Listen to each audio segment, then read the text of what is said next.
Yeah, no, I think, the injury is probably the biggest factor. I've heard a lot of people say, hey, if he doesn't get hurt in that game, number one, maybe Alabama wins that game. Honestly, I think that was, the imprint he had on the offense last year, and the big playability he provided, the raw speed that everybody in the NFL craves at receiver. Obviously, the question would be how quickly could he contribute as a rookie, and can the team that drafted him that high afford to sort of sit and wait a little bit, and potentially not have that same game-changing speed ready for year one.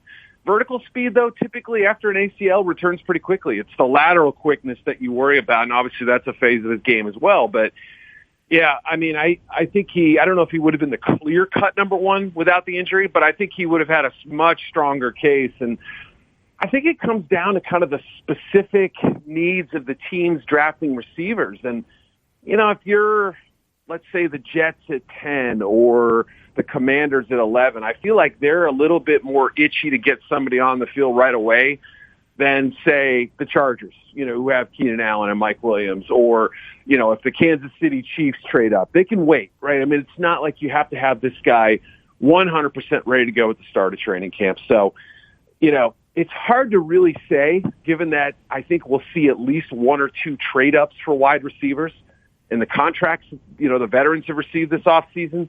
It's unbelievable. I think it really has almost entered, just below quarterback level as far as wanting that first-round pick and the fifth-year option and all that. So that gives him a great chance to go high. I think 10 to 20 is probably the range for him.